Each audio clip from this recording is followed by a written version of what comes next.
Have you ever wondered what the secret is to living a long, healthy life? Maybe even to 100 or beyond. It's not about miracle pills or expensive treatments, and it's not about counting every calorie or following restrictive diets. So, what is the secret?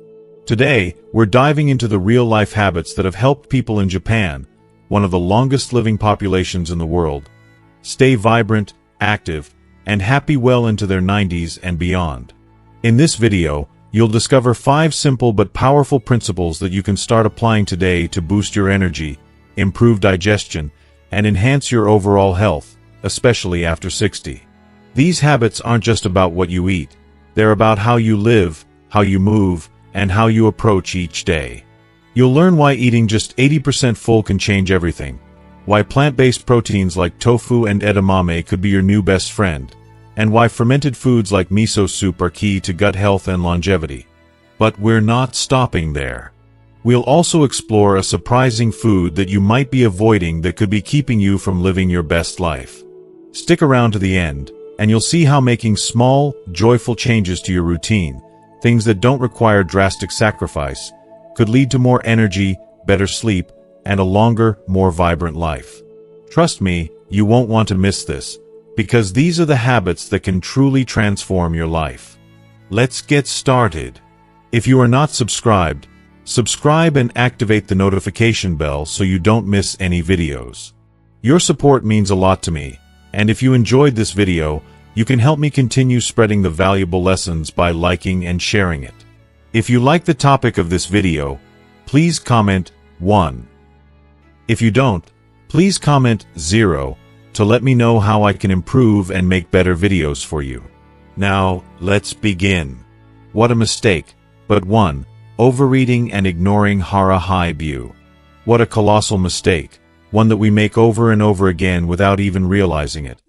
Overeating, and worst of all, completely disregarding the ancient and life-changing wisdom of hara high-bu.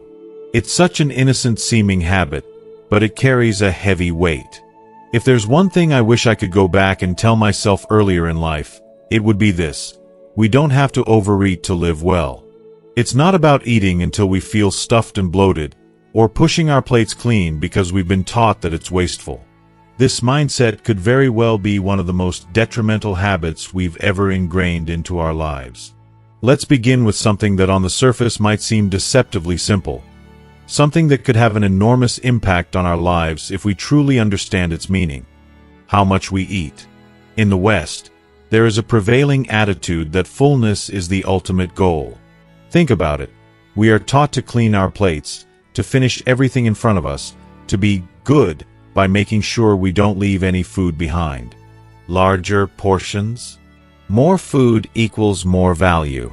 This mentality is everywhere, from restaurants offering supersized meals to food packaging bragging about how much you're getting. Bigger, more, faster. These are the ideas we have become accustomed to. Yet, there is an entire world out there where people consistently live healthier, longer lives with a very different approach to eating. Take Okinawa, Japan, for example, a place that has long been known for its high population of centenarians, with people living well into their 100s without the common diseases that plague much of the Western world. They approach food in a way that might surprise you, and it's the very opposite of what we've been taught. In Okinawa, the goal isn't to fill your belly to the brim. No, the secret lies in something called hara high-bu, a practice that encourages people to eat only until they are about 80% full, and then stop. That's right, just 80%. I know it might sound strange, even a little difficult to grasp at first. How can we stop before we're satisfied? But that's the key. It's not about stuffing yourself with food to the point of discomfort. It's about listening to your body, allowing yourself to feel satisfied without going overboard, and giving your body the space to digest and process the food naturally. Now, you might be wondering, why does this matter so much? Why should we care about eating less? Let me tell you, it matters more than you think. When we eat just a little less than we're used to, we're doing our bodies a huge favor. We're reducing the excess calorie load that can cause weight gain and increase the risk of chronic diseases. By leaving some room at the table, we're also lowering inflammation in our bodies, easing oxidative stress on our organs, and giving ourselves the chance to repair and regenerate. Overeating might provide us with temporary pleasure, but over time, it takes a toll on our health. And here's the kicker. It doesn't require complex dieting or self-deprivation to see results. By simply cutting back slightly, we can achieve a healthier weight, feel more energetic, and even prevent the onset of certain diseases. Scientific research has shown that moderate caloric restriction can improve longevity and metabolic health. The National Institute on Aging has done studies that directly link eating less to a longer life. It's not just about the food we eat, but the way we eat. And if you need a real-life example, consider Dr. Hino Hara, Japan's oldest practicing doctor, who lived to be 105 years old. He lived by these principles. Dr. Hino Hara believed in eating light, eating slowly, and leaving the table just a little bit unsatisfied. And despite his advanced age, he remained mentally sharp and energetic far beyond what many people half his age could achieve. Now, let me share a story with you about Helen, a woman who embodies the struggles many of us face. Helen is 68 years old, and like most of us, she grew up hearing a simple yet powerful rule: don't waste food. It was ingrained in her from childhood, and every meal felt like a duty. No matter how full she was, she would finish everything on her plate, just to honor that deep-rooted belief that leaving food behind was wasteful. And honestly, who hasn't been there? It's so easy to fall into this pattern. But over the years, this constant overeating began to take a toll on Helen's body. She noticed that her digestion was sluggish, leaving her feeling bloated and uncomfortable. Afternoon fatigue became a regular companion, and her sleep quality started to decline. It wasn't just about the weight anymore. It was about how she felt, day in and day out, as she pushed her body to process food it no longer needed. She was living in a constant state of fullness, but not in a way that felt good. Then, one day, Helen learned about Hara Hai Bu, the Okinawan practice of eating until 80% full. The idea of stopping before feeling full was foreign to her, but she decided to give it a try. And you know what? That small change turned out to be revolutionary. Helen began pausing halfway through each meal, taking a moment to ask herself, am I still hungry, or am I just finishing because it's a habit? She learned to savor her food, to slow down, and to listen to her body. The results? Incredible. She experienced more energy, better sleep, reduced bloating, and even a sense of joy and gratitude at the table. Food no longer became something to force down. It became something to enjoy, in moderation.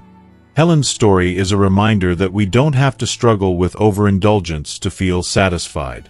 We don't have to force ourselves to eat everything just because it's on our plate. We can and should listen to our bodies. Tonight, try this simple practice.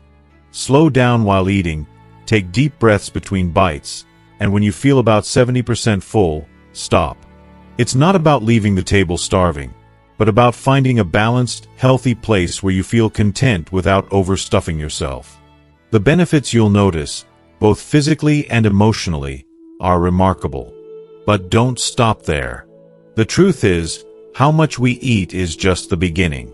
There's so much more to discover when it comes to our health, especially the types of food we choose. You might be surprised to learn that Japan's go-to proteins are quite different from what many of us are accustomed to in the West.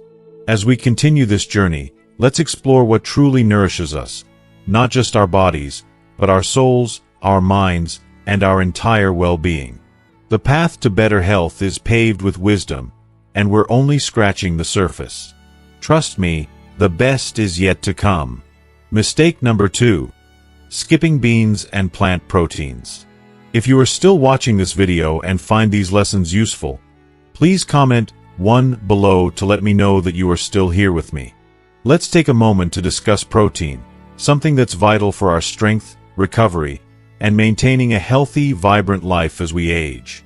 But here's the thing, and it's a mistake that so many of us make, particularly in Western cultures. We tend to equate protein exclusively with meat. It's as if meat is the only true source of protein, the golden standard of nutrition. But if we shift our gaze to Okinawa, one of the places on Earth where people live the longest, we can see that this belief couldn't be further from the truth. The Okinawan diet doesn't revolve around steaks or chicken.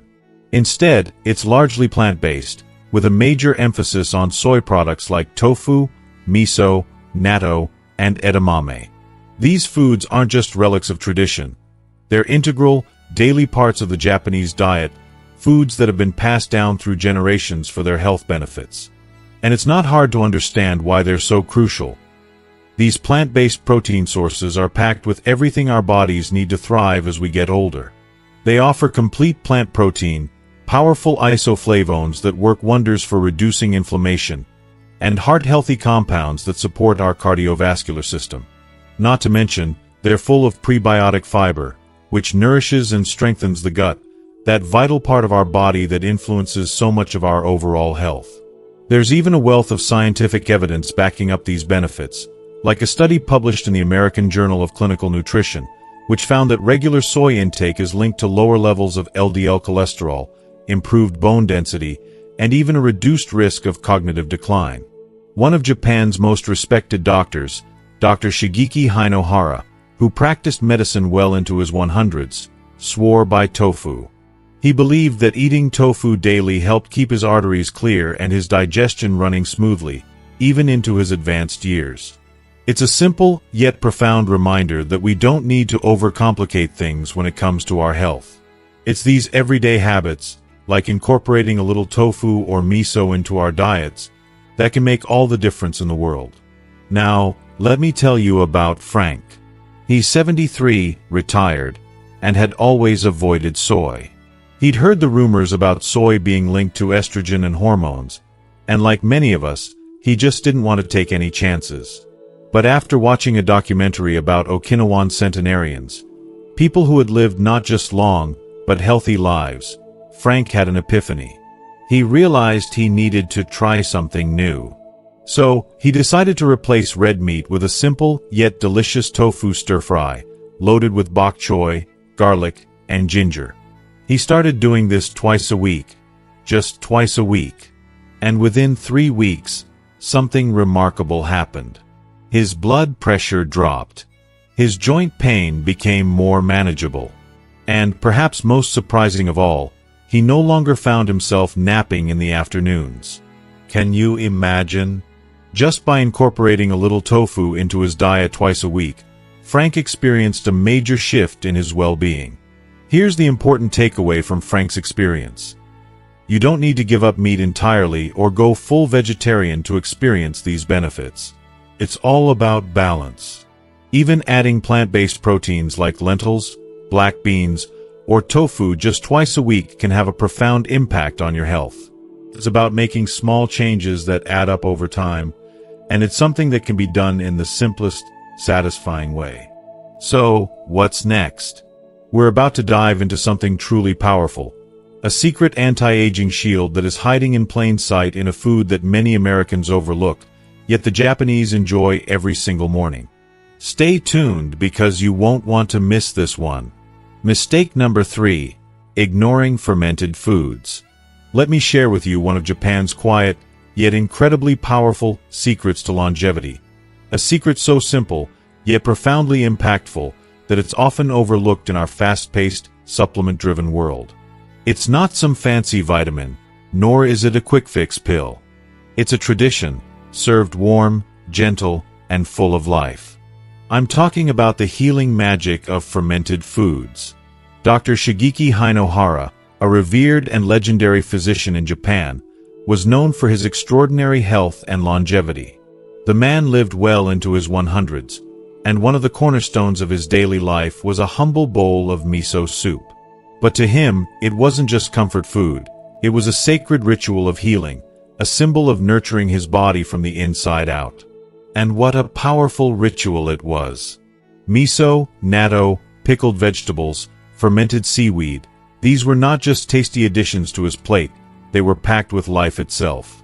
These foods are a daily staple in the Okinawan diet, and they hold within them a treasure trove of live probiotics that nourish the gut, digestive enzymes that break down nutrients with grace, and anti-inflammatory compounds that protect the brain, joints, and immune system from the ravages of time.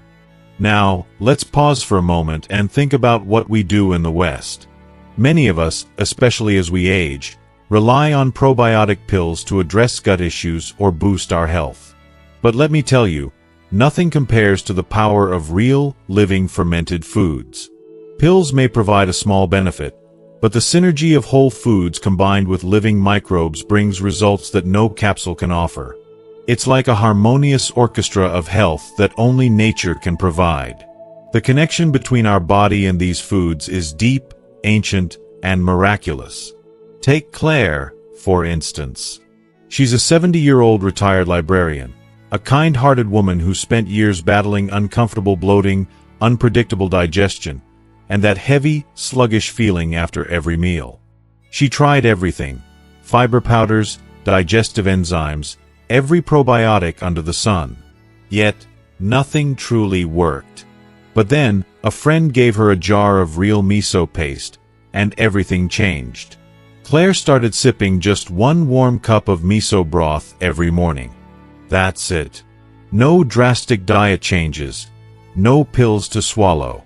Just one simple, humble cup of nature's goodness. By the second week, the difference was night and day. Her bloating had disappeared, replaced by a calm, settled stomach. Her energy felt smoother, steadier. Those heavy afternoons?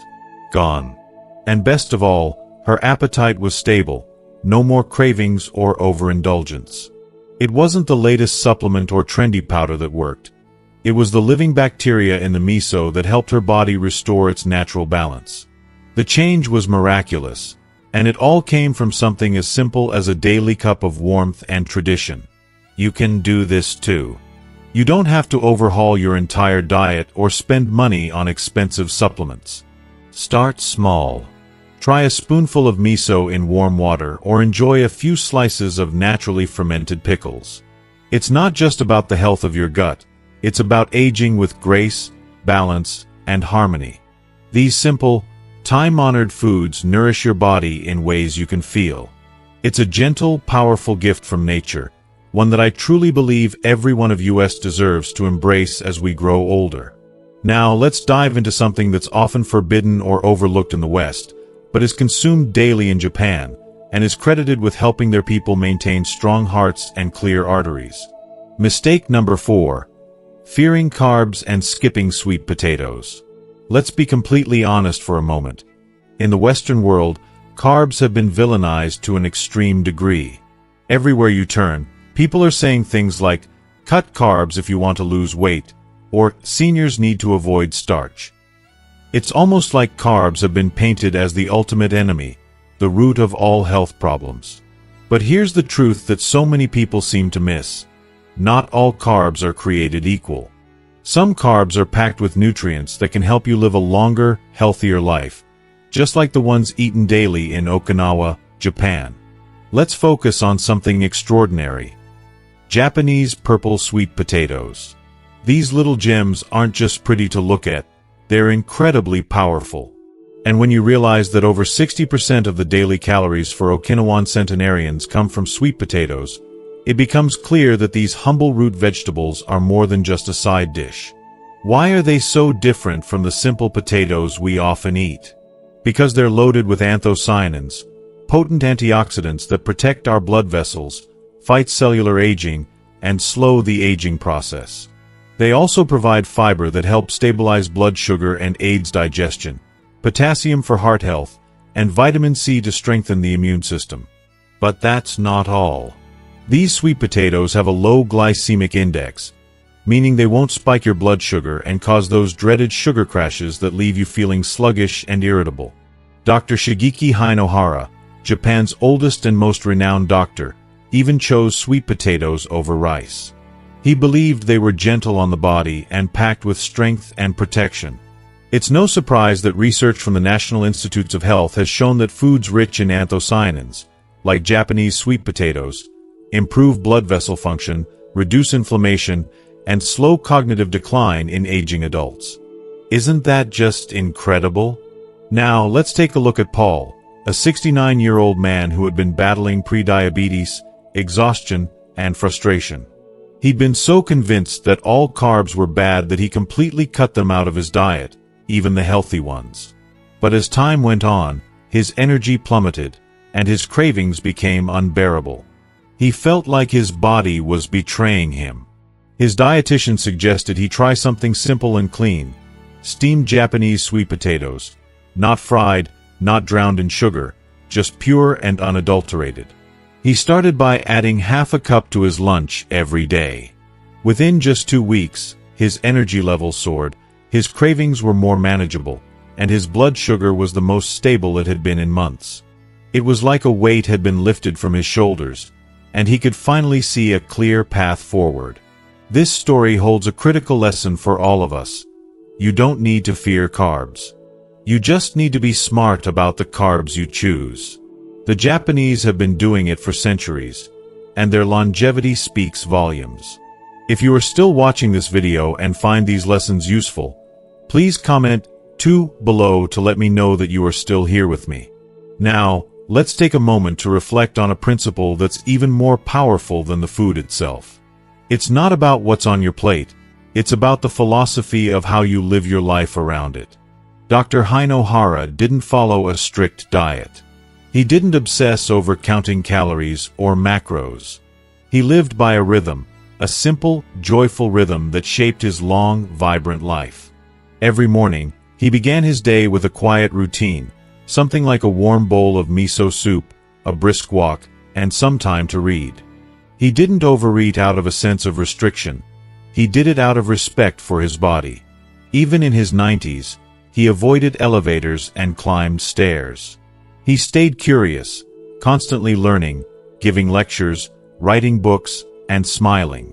He once said, "To stay young, you must have fun." How powerful is that?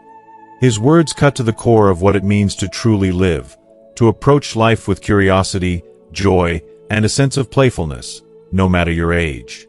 Now, let's talk about Marie, a 71-year-old woman who spent her younger years obsessing over labels. Low-carb this, sugar-free that. It was exhausting and left her feeling anxious, constantly chasing the next diet trend. But when she read about Dr. Haino Hara and his philosophy of life, something clicked inside her. She made a conscious shift. She started walking 20 minutes every morning, savoring her meals slowly, and taking moments to relax with a cup of tea in the afternoon. She even planted a few herbs on her windowsill and enjoyed watching them grow. That rhythm, that simple, grounding rhythm, changed everything for her. Because here's the thing, health is not just physical, it's emotional, mental, and rhythmic. It's about creating a flow in your life that feels natural and joyful, not rigid and anxiety-inducing. You have to feed not just your body, but your spirit. So, as you reflect on the foods and habits we've talked about, remember this. Don't just focus on counting protein. Focus on counting the quiet mornings that bring you peace. Don't just reduce sugar. Increase laughter in your life. Don't just fix your diet. Nourish your soul.